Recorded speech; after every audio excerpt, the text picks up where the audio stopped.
What is good, dear friends? Thank you so much for joining us once again on a tasty episode of the Coffee Roasters warm-up sessions. There's some kind of horn being blown outside. It's like some kind of conch. Almost like a tsunami warning, which is kind of spooky. It's an alarm system. The other day, the other evening, I think they were testing either the earthquake alarm or I think it was the tsunami alarm. Dude, where my apartment is. I believe it. Near the water, and it was like going off. I don't know. Sounded like a movie. It sounded like, what's that? There's the sound on TikTok that went viral. It's like, I think it's either like the Blade Runner song or like the soundtrack where it's like the alarm of like, man.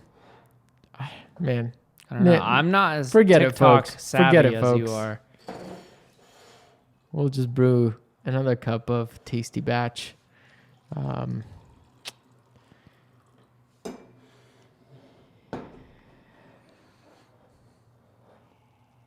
Ooh. Only you can hear the bubbles going. Mm-hmm.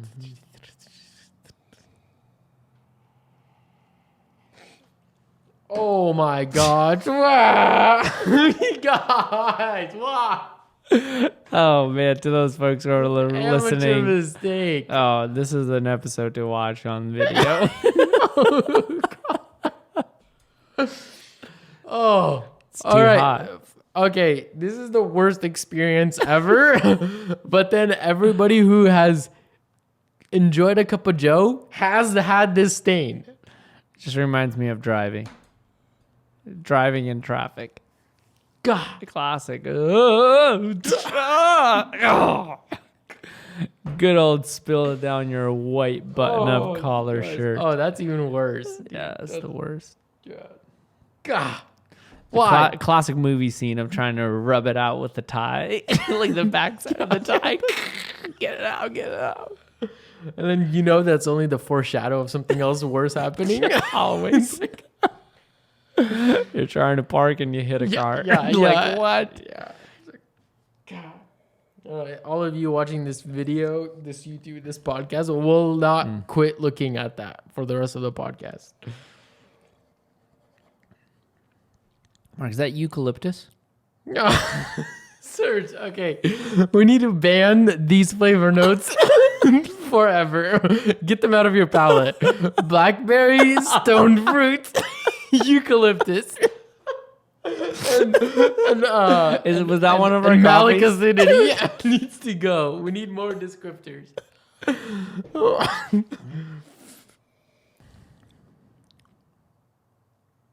That's intriguing.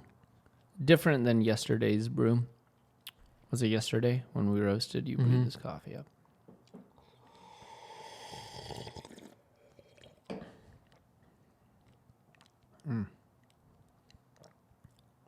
I think we'd definitely drop this coffee a little early. I think. Even though it was going pretty dark. You think it needs to go darker? No. It needs to go lighter, but we just need to get a little more extended. DTR. I don't want to say it on the pod. DTR. Yeah, we went a little too hot into crack.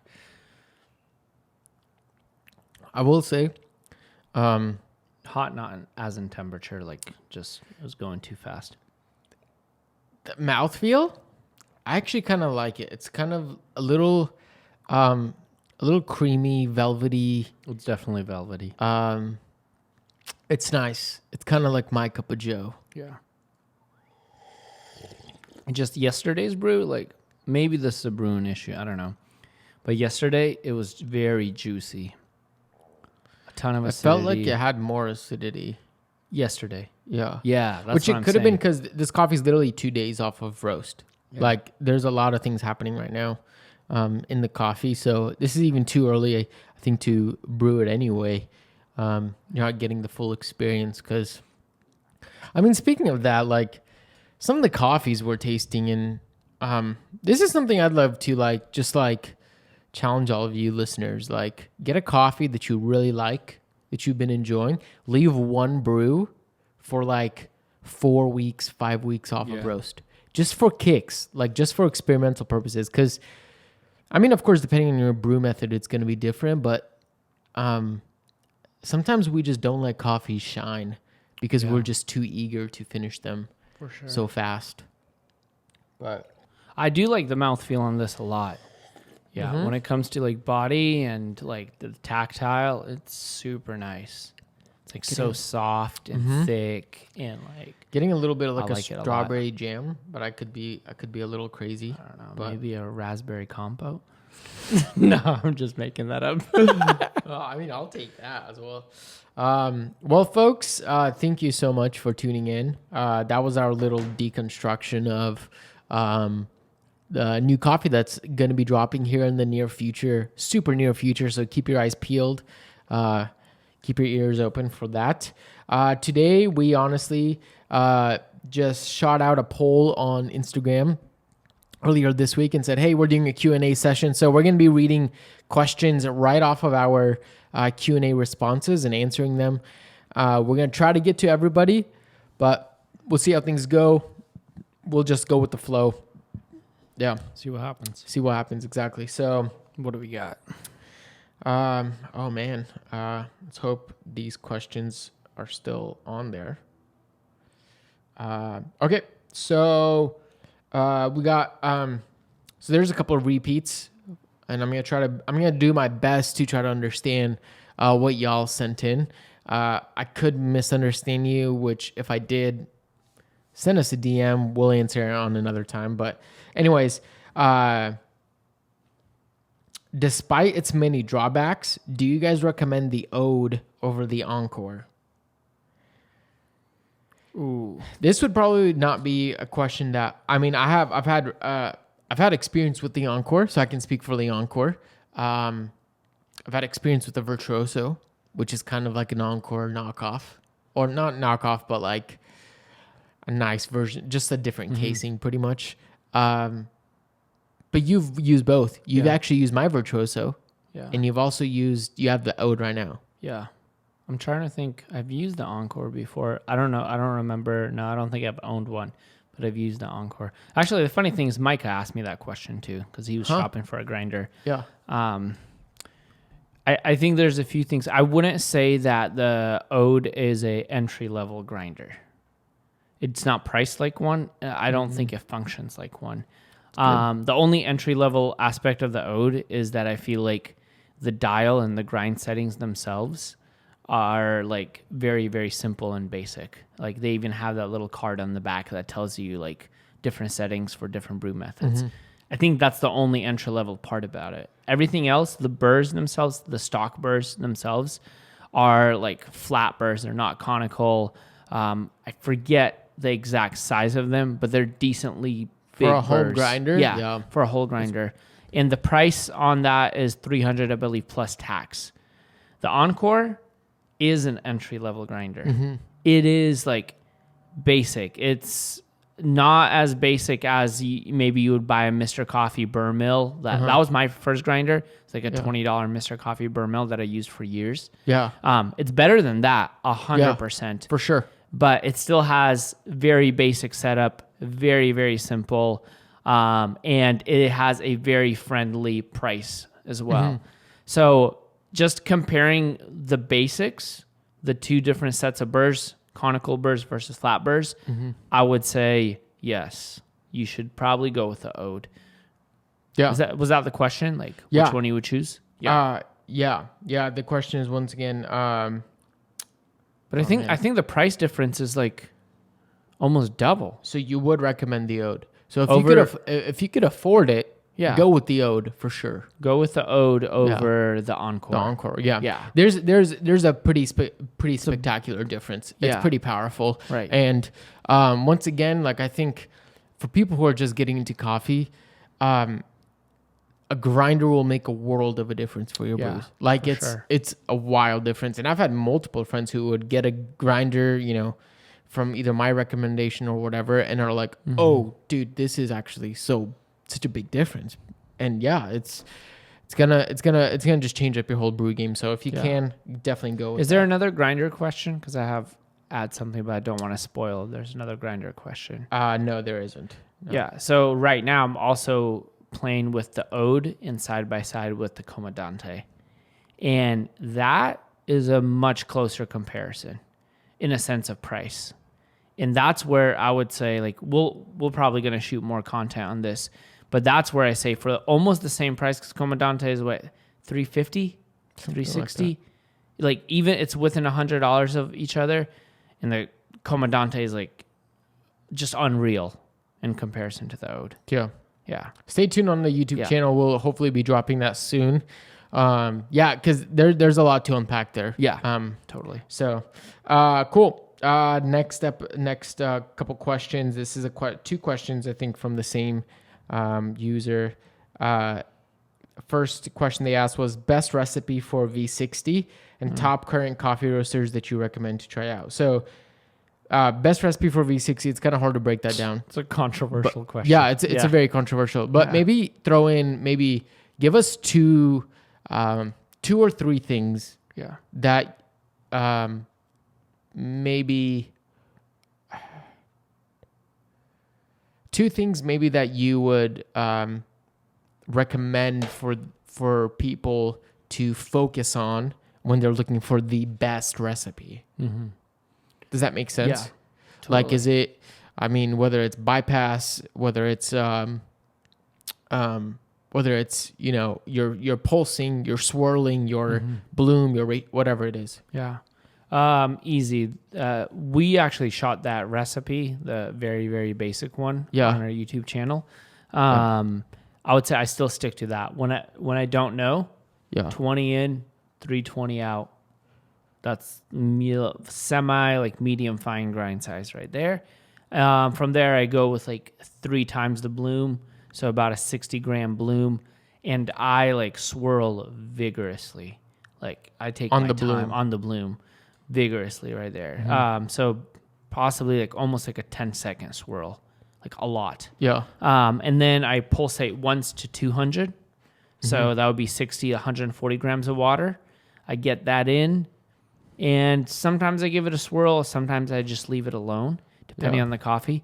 I think especially if it's an Ethiopian natural, I wouldn't want to swirl in the middle one because fine migration will kill that brew.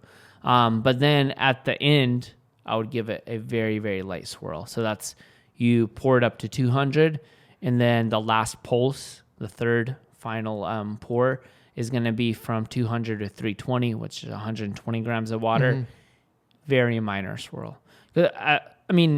Probably folks have seen Lance Hendricks' demonstration of what the swirl does. Mm-hmm. It's quite obvious at this point that it's not really for agitation. Mm-hmm. It's for settling in the bed and having possibly decreased channeling. Mm-hmm. So the swirl doesn't have to be insane, just a little. Mm-hmm. Yeah, that's a big thing. I think oftentimes we're looking for a new recipe, which is not bad. There's a lot of things that we might be doing wrong, which we'll learn in the future. But I think a big thing for me, just learning how to be consistent, tighten up your routine so finely, so that you could just be like, so that when something goes wrong, you know exactly where that happened. Whether that's with your flow rate, you're just pouring very evenly, so you're not just swinging the kettle around. Making sure your swirling is on point or stuff like that, And then, after all, you're going to have to adjust this recipe probably to most coffees. Yeah. Most coffees won't brew the same, especially if you're doing like an African coffee versus South American. Right. Doing something that drastic, you will need to adjust your grind size, and things kind of get a little complicated with that. So, and I brew like those big, like on Sunday mornings, I brew those very 4 pour overs at once. Mm-hmm. And that's like super basic, no scales, no nothing. I found my grind size. I found what it looks, how much water goes in to the top of the cone. And I just pour that. And that's like super basic, 2 pulses. That's it. And just let it drip down. Yeah. It's not perfect, but it's brewing some like actually tasty coffee, probably better than like most like cheap batch brewers. Like, you know what I mean? Mm-hmm. So it's still good. You can still have a very good brew on the V60 without overcomplicating. Like you said, if you simplify all of your actions, if you simplify all of your basically those pulses, like the swirl or the, Rayo, Hoffman, spin, whatever you call it, like can make things complicated because how do you monitor or control it? And anyway, going off. Yeah. And quick, top current coffee roasters that you recommend to try out. Give me 2. Right off the top of my head, Manhattan, easy. God. The last, I think what I bought Manhattan. Well, we had Manhattan that stuck in my mind. I had Kelowna, but that's from the UK, so I don't know if that I should recommend. In the United States, let's say Regalia. I mean, I can't, folks. I'm sorry. There's way too many, dude. Okay. 2, yeah, God, that's it. 2. That's way too many. I would go with. Recently, I've been enjoying a lot of Elm coffee. I knew, that's why I didn't say that. Elm, right out of Seattle, right just near us, and then say it. God. I'm gonna say it, folks. I'm sorry. Proud Mary. There you go. Sorry. The glorious, didn't want to steal your answers. The glorious PM from Portland. It's tasty. They're crushing it. And if you're a fan of wild, funky coffees, Proud Mary is the way to go. So that's wonderful. Awesome. Let's see, what else do we have here? Oh man, dude, our conversation is running out of time. We have a lot of big hitters here too. Let's go quick on these next few ones because I have a lot, some saved later. So, what things should which this is something along the same lines. What things should I research to have more overall knowledge with brewing coffee at home? What things to research? Whoa. Easy. Just read Jonathan Gagne's book. Boom. That's it. That's all you get. That's literally my answer. Is once you can formulate Jonathan Gagne's book into your own words and explain it to your 4-year-old niece, then we can have another conversation. And at that point, I don't have anything to tell you. So that's a very powerful book. Cool. Man, shout out to Barista Kev right here dropping this question. What is something you wish you knew when starting a coffee business? Oh, man. Gosh, which way do you take it? Philosophically? There's so many ways to take this. I mean, we talked about this last podcast. One of our challenges right now is green coffee storage. I wish I had more information, especially from a roasting perspective. I wish I had someone just told me how important green coffee storage is. And broke it down what that means and how to work around it. Yeah. Man, what is something you wish you knew when starting a coffee business? To be honest, I wish I worked for a roasting company longer. That's really that's true. Just hands-on experience. I worked for a roasting company for about 1.5 years, and then I moved to another roasting company for about 1 year, maybe a little longer. And that I felt was just still not enough. I wish I stayed actually out woods for the entire time. I was just intrigued by the behind the bar role, which I worked behind the bar. It was great. I loved, Primer provided me with some just incredible opportunities. So I'm forever grateful, but I wish I stood at one spot a little longer. Yeah. But that gets complicated. Anyways, I wish I just had more roastery experience before. Another very similar question. We had actually another question asked best V60 recipe, but we just answered that. Yeah. Another question, any tips at pour overs at home? Oh, I know we just went over this a little bit, but anything else you'd want to add? I'd say get perfect coffee water packets. Oh, dude, that was easy. That was good. Yeah. That I think is probably one of the most talked about, underrated things out of everybody that I've watched on YouTube, Instagram. There's not enough talk about water. And to be honest, we did a water test on our YouTube channel, so go ahead and check that out if you really want to know more. But it makes a world of a difference. No matter how good of a brewer you are, bad water is bad coffee. That's it. Especially if you have very, very soft water. I don't care how much agitation you do. If your water doesn't have enough minerals in it to extract the goodies, you're not going to get anything tasty in your cup. Yeah, man, that's powerful and that's unfortunate. Let's see what else. This is a good one. Man, we're just running out of time, or maybe we should just make this podcast longer. This comes from Noah. He says, "What's more important? Question mark. The advancement of the SCI or making it more inclusive?" But I feel like he meant SCA. Unless you know what SCI I don't stands know what for. SCI in that context. Possibly SCA. That's my hunch, but I maybe reread it with like SCA. The what's more important, the advancement of the SCA or making it more inclusive? Gosh, the advancement of the Specialty Coffee Association or making Specialty Coffee Association more inclusive. I feel like maybe it's more advancement, maybe in a technical term. Okay. But I don't know. I may be taking this wrong, but I'm just gonna still answer it as if it is the SCA. Yeah. And I may be the wrong person to answer this, but I'm just throwing something right off the cuff off my head. I don't think it's a or situation. Yeah. I think it's an and situation. That advancement and inclusivity need to go hand in hand. Yeah. Both of those. I think they just need to go hand in hand. That's my take. That reminds me of the last conversation I had with Cole McBride when he said, man, the SCA needs to have a campaign that looks more like Got Milk.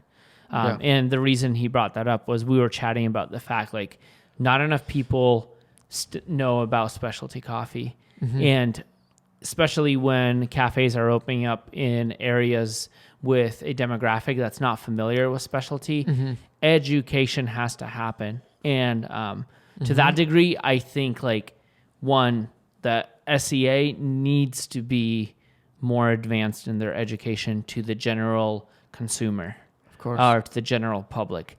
And it needs to be way more inclusive of the general public in its education. Yeah. So it's both. I'm not going to spend too much more time on that because I don't know. Maybe we understood SCI wrong. Yeah. So sorry about that, but hopefully that answers some of your questions. Cool.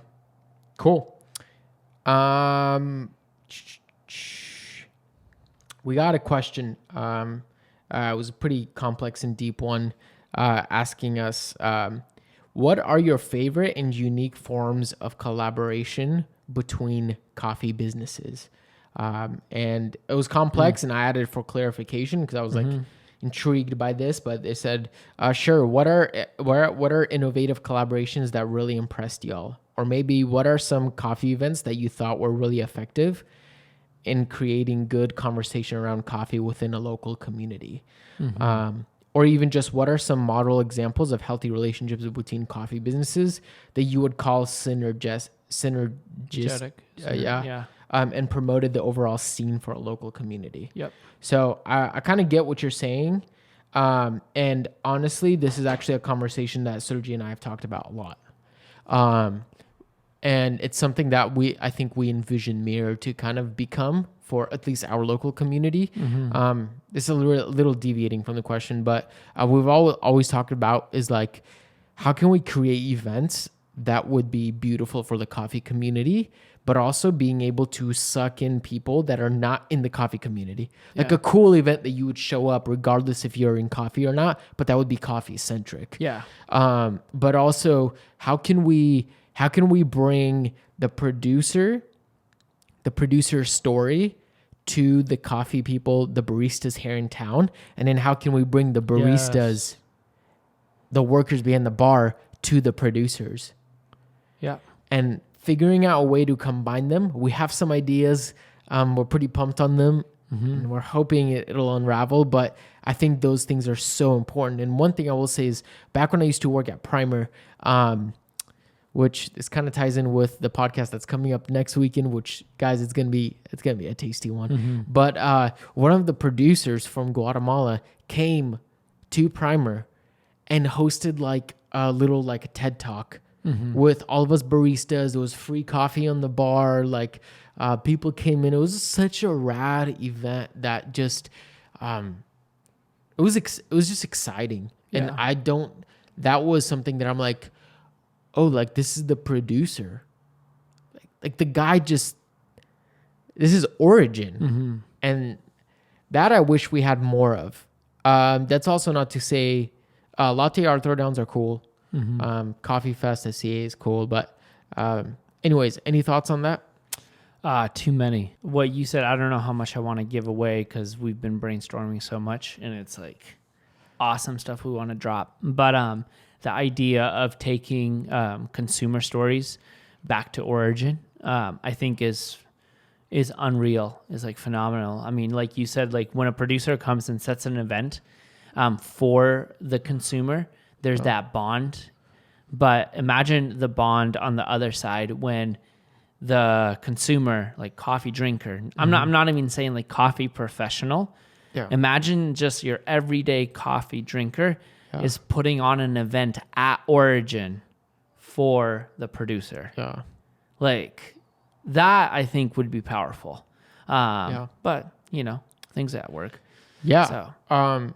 I think from what we've seen, I think latte art throwdowns are still, I mean, call them overrated, but they're such a good time. Like it's still fun. It's just such a good blast. I mean, even though I know most latte art throwdowns, I get kicked out the first 2 rounds. Whatever, I'll show up. I'll pour something sloppy. It's just fun. It's hype. You know, it's exciting. So, and that always kind of, it's such a cool networking event. Also, there's insane amounts of people that I've met just from being at the event, hanging out there. That's been really fun. Final little collab that I want to highlight that really warmed my heart was when Cat and Cloud did a coffee blend for Nicely, because Nicely was in the hospital, to those of you who know. And there's 2 like California brands. I think they may even be like almost in the same city. I don't remember exactly. But the fact to see that like camaraderie and friendship and powerful. Like, man, you can say a competing like coffee company like basically created a blend to sell to raise money for another barista at another cafe in California. Like, that was like, oh man, that felt so good to see that happen. Yeah, there's a lot to talk about on that question because I think we're just barely scratching the surface. NFTs. I think. What's up? I said NFTs. Yeah, no. Yeah, there's way too many collabs. And there's so much that has yet to be tapped into, but it's gonna take the most creative people stepping out the most comfortable boxes and circumstances and doing something that's like out of the ordinary. I think it's gonna happen. You will see more of that. Like, I mean, Coffee Fest started off with this small little coffee fest. And now it's like Coffee Fest this, Coffee Fest that. It's like all over the country. And so it's sure. fun. It's a good one. Yeah. Let's see. We have cool. And let's for time's sake, let's wrap up on this one. I think this is a solid one, which we're gonna have way too much to say about. But I think once you said you also have a day job! ! How do y'all balance work, life, small business? Oh man, we don't. I don't know. I don't think we balance anything. We hold everything in tension, which I don't necessarily think it's bad. Like I don't think you need to have like an equal amount of like this side of your life to balance out this side of your life. You just need to know how the whole thing dances together. And it's hard. It's really, really hard. Working 40 hours behind the bar and then roasting, like you're pulling 14, 16 hour days sometimes, trying to figure out how to sleep in between, but then also like trying to figure out friends, family, like all of that. It's super hard, no doubt. I don't know. I don't have a balance. That's for sure. Yeah, I think, I mean, this is a pretty broad question. I don't think that two thoughts that are going through my head. I don't know how I feel about the work-life balance concept. Yeah. As if you're supposed to separate work from life. In some cases, yes, you do need to separate those things. In some cases, how can we shift as a society from thinking of work as this demonizing work as this burden?